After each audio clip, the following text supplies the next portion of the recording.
તમને ક્યારેક અચાનક એવો મેસેજ આવ્યો છે કે તમારું બેંક એકાઉન્ટ બ્લોક થઈ ગયું છે અથવા તમારું લાઇટ બિલ બાકી છે, એટલે કે રાત્રે પાવર કટ થઈ જશે?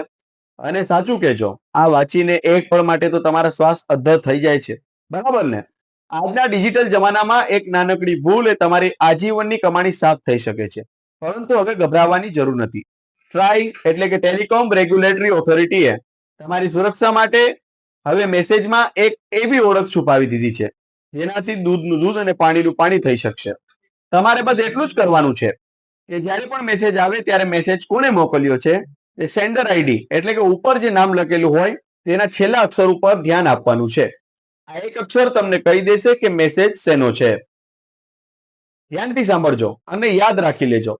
પહેલું જો સ્પેલિંગ છેલ્લે જી હોય તો સમજી લેજો કે આ ગવર્મેન્ટ એટલે કે સરકાર તરફથી આવેલો ઓફિશિયલી મેસેજ છે. બીજું, જો છેલ્લે ટી લખેલું હોય તો ટ્રાન્ઝેક્શનલ મેસેજ એટલે કે જ્યારે તમે કોઈ પેમેન્ટ કરો છો અને ઓટીપી આવે ત્યારે આ કોડ વાપરવામાં આવે છે. ત્રીજું, જો છેલ્લે એસ તો તે સર્વિસ મેસેજ છે. બેંકના એલર્ટ કે રિમાઇન્ડર મોટે ભાગે આ કેટેગરીમાં આવે છે. અને ચોથું, જો છેલ્લે પી હોય તો તે પ્રમોશનલ મેસેજ છે, એટલે કે એ માત્ર કંપનીની જાહેરાત કે ઓફર છે.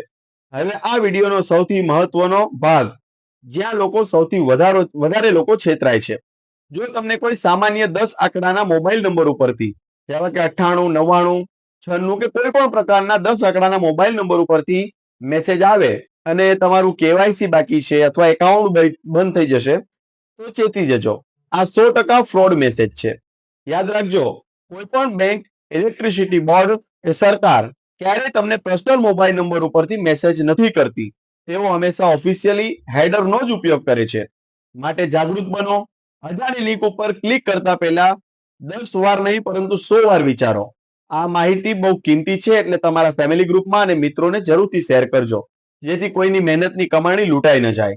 આવી જ મહત્વની જાણકારી માટે અમને ફોલો કરવાનું ભૂલતા નહીં. સતર્ક રહો, સુરક્ષિત રહો. આભાર.